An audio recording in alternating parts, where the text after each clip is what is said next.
What's up, y'all? It's your girl NaQuia Chante, queen behind the scene, creator and curator of Cincy on repeat. Hope y'all feeling good today. I'm feeling good because I got my guy Mallio here with me today. Look at him, he's so cool. He a whole vibe. I'm excited to sit down and speak with him. I've had the pleasure of hanging out with him a few times, a couple of videos. I've seen him in his little element performing.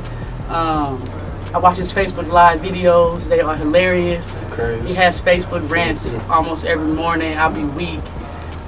Some days he's joking, some days he's not. That's the thing, I'm always joking. People take me serious. Like, I don't know if you always joking. You can't joking. take me serious though. I don't. Yeah, I'll be joking, not on Facebook. Now in person it's In person it's different. It's different. I think I believe you because not the Facebook. it's the saving your music. You be talking, you be telling people you need to do this. You need to do this. Period.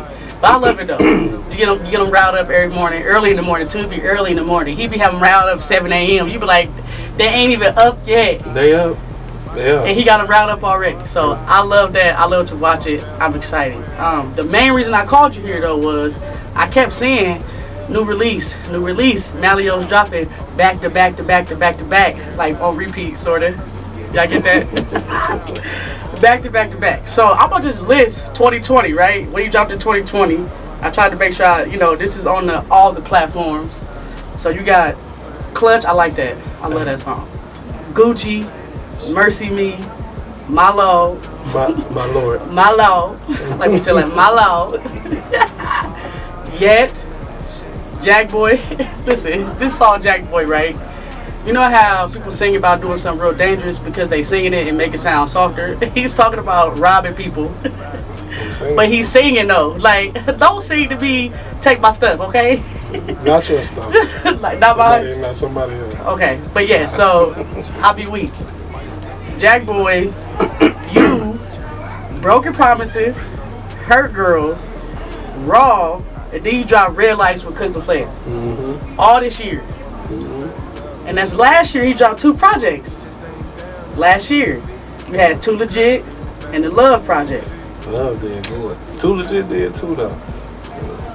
Is that a strategy or you just like be feeling like I want to drop a song and you just bust one out? Like you just like Right now I'm doing a song a week or 2. Just if I'm in the mood to do 2, I'm gonna do 2. Like so, I'm gonna drop over 50 songs this year. So you just every week? Yeah, like right now, like cause I got so many songs. Like even just sitting on my computer, like songs that's relevant. I got 300 songs, but like I'm so critical in my own music. Like so, in my own personal opinion, I probably got about 80 songs that's relevant. Like, even though my guys would be like, all of them. But they ain't no yes man, you know, I ain't no bitch ass niggas around. Nah, but if you a fan of something, you a fan of something, so you just like it. Like you just like Beyonce. But you know how a lot of guys got real live yes men around them and they dick handling, like I don't have that around me. You don't do none of that. Yeah, we don't sneak hate. None of sneak hate and none of that. Now we get to it. Yes, you talk about that music a lot. You do a lot of like I feel like I'm getting advice from Uncle Mallio when I'm listening to your records. He telling me like, you know what I'm saying, your friends got a problem with that. You talking to them, they ain't your friends. None of that. All straight game. Like, how long you've been doing this for a while, so do you consider yourself like a person who like, I need to give advice, this is my responsibility, like to... I've always, like, even as a child, I was always wise. Like, I remember 9 years old giving my mom advice. Like, so just, I was always observant. Like, you know what I'm saying? I grew up poor. I grew up rough. So my experiences were beyond, like you know what I'm saying? And the things that I experienced early in life gave me the ability to be able to help people. You know what I'm saying? With their situations and shit like that. Like, yeah, I was always that. And then I hung around a lot of older people, so I got to see a lot of things and experience a lot of things early. So that makes sense why I feel like Uncle Mallio is rapping. And I have a confession. I've been big bruh for a long time, even the old niggas. Baby bruh. Confession. So when I first listened to your music, I was like, why are you always talking to me like that, right? Like, my life is fine, right? And so I'm like, whatever. And then I met him, and I was like, oh, I get it. It makes a whole bunch of sense. And, you know, the artists that we do listen to, we do go and see what else they about, and it kind of helps us to kind of understand. I'm like, oh, I get it. He don't need no ad-libs. He telling y'all a story. He wants you to listen to his voice. I don't need a Forget all the rest of that. He don't need no co-signers, none of that. So I think that's dope. I think that's dope. You're always giving advice to the people. Thank you. Right? So I'm going to give you some advice, though. Next time I get on the Facebook and I see you up in the hospital again, we're going to have some problems, all right? I need to stay on you or something. That's not. That's my experiences with the hospital. That's the thing. I travel a lot, I work a lot, and during that time, I just had, like I started moving because all my family members had passed away. So to cope with it, I just stayed on the go. You feel what I'm saying? And like not just like, oh yeah, that's your cousin.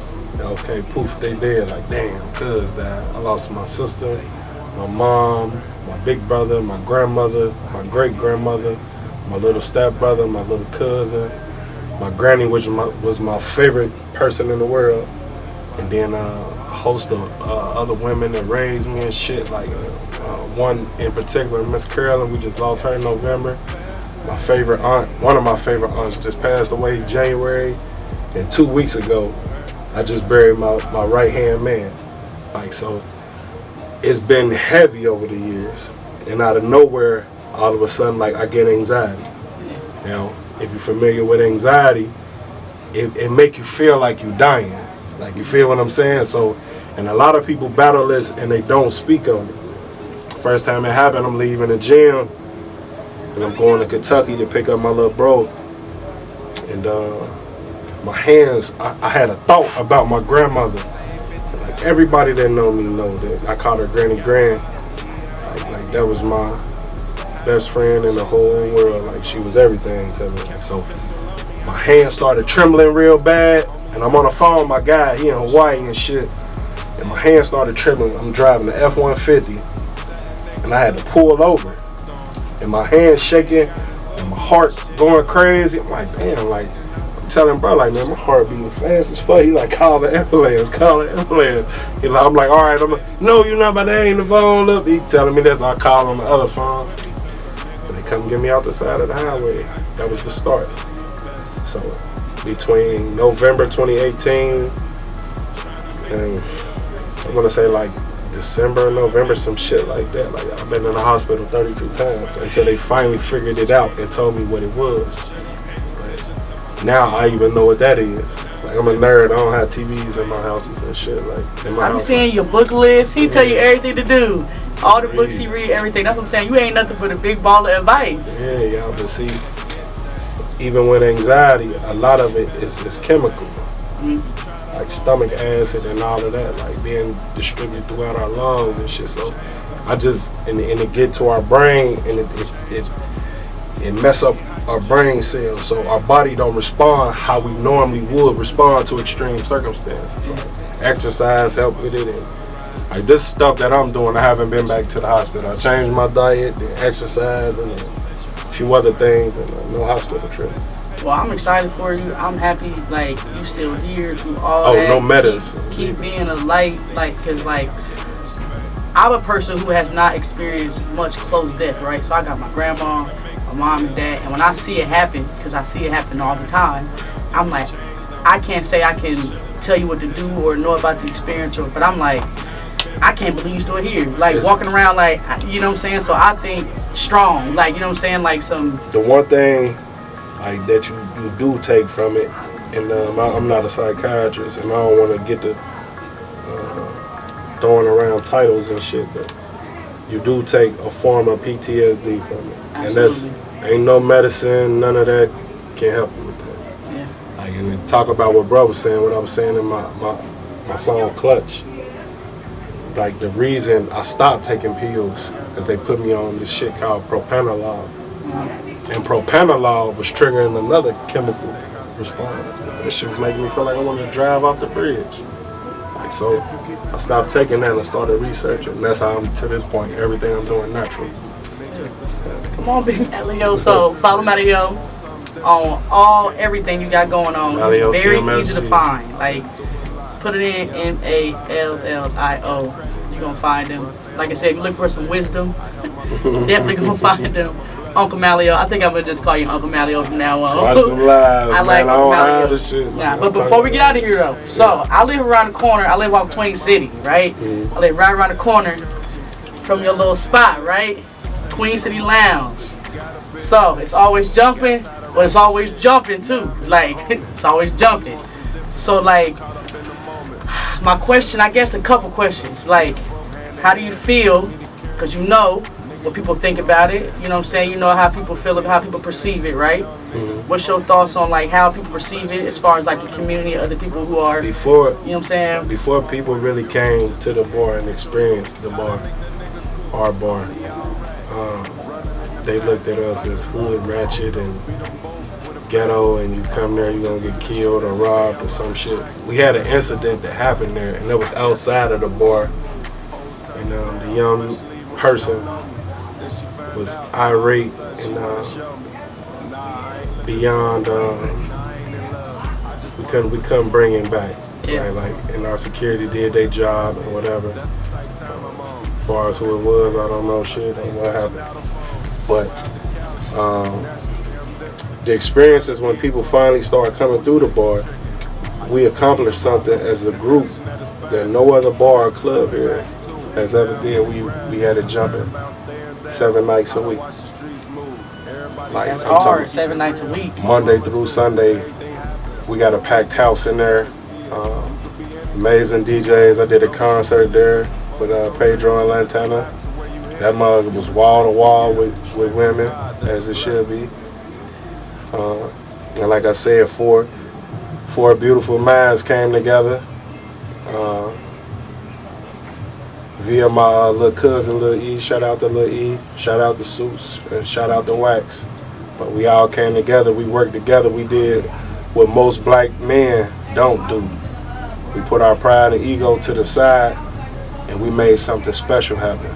Like, unfortunately, due to the misinformation by the Cincinnati police officers and a few other media outlets, they closed our bar.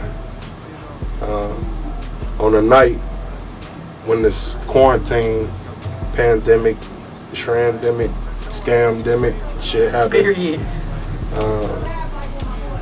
They said that we violated the governor's orders. Like, and I could go on here and try to argue all this shit back and forth, but we really didn't. And at that point in time, they wanted us to have less than 50 people in there, like, cause that was the rule first. All right. So the day they actually came, it was only staff members in there. Now, I want to say there may have been 1 or 2 people that wasn't staff that popped in there, but we told them this ain't that.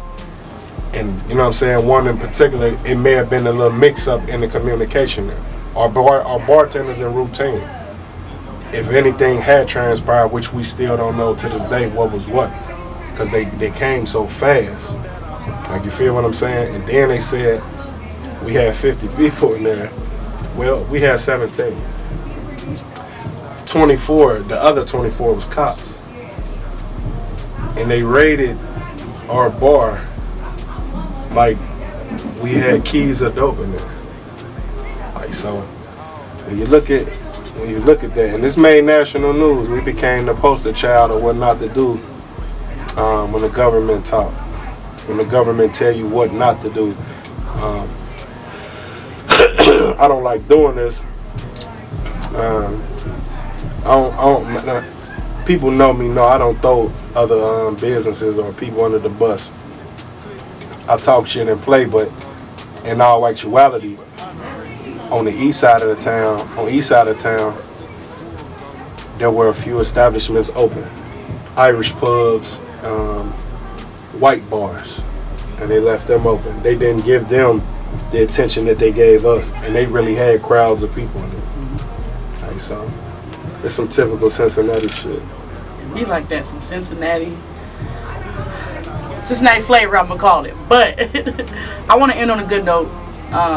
Anybody knows me knows Kid loves the kids, and people look up to us. We don't want it as entertainers. We don't really ask like, hey, I want to be a role model. But there's little tweens, little children who are looking at you. You give good advice, so they work on it. But the other stuff too. So I want to give you a moment to just give a message to the kids before we head out. Whatever you like to say, whatever little small advice that you would say to our youth, young rappers, whatever you want to do to the kids real quick, and we're going to get up out of here. Without being too long with, because everybody know I love kids. Yeah, oh, you do too? Oh, yeah. Yeah, I'm not shit. Yeah, you give out dollars, I know. No, not dollars. Nah, I heard you in your song. You Yeah, on a large scale. Yeah. I'm there. But, excuse me, if I can give anybody, and this not only the kids, man, but anybody, I don't care if you're older, younger, or whatever, just chase your dreams and don't be discouraged. Understand that chasing your dreams requires that you deal with all the obstacles and all the pitfalls involved. You're going to run into a whole lot of resistance because you're doing something that could change your life. And a lot of us have generational curses and barriers that we got to overcome. So you got to be mindful of that. If you're about to be the first one, the pioneer out of your family, the trailblazer, you got to be mindful that you're going to have to cut the weight. And it's going to come with a lot of shit. It's going to come, there's going to be a time when you're not going to have a place to live or know what you're going to eat the next day. I've been through it all. I slept on the floor. I chased my dreams in California. I slept on the floor for days. I slept in the car on the beach. I did all types of shit, but I made it happen and I'm making it happen. You know what I'm saying? The universe gave me the okay, but any one of y'all can do that. Everybody has the ability to do that. Yes. Good advice from Mallio. I call it embracing the chase. Keep going every time. Don't let nothing stop you. It's your girl, NaQuia Chante, queen behind the scene, creator and curator for Cincy on repeat. Thank you for rocking with us. Come back again. I'm going to have some more dope interviews. Mallio. Did I do it right? Oh, I didn't do it right. Do it one more time. Mallio. I'm going to practice. We out. But you got birds and you stay in a power position. Really a liar and you really got coward intentions. You watching all my power plays, still in my moves. But this organic alkaline, you destined to lose. A diamond in the rough. Everything I'm doing ain't enough. You came through, I fuck with you the long way. So many times I done been the wrong way. I got stripes from the wrong way. Fun nights come from short days. NaQuia make this content. I'm good in a clutch.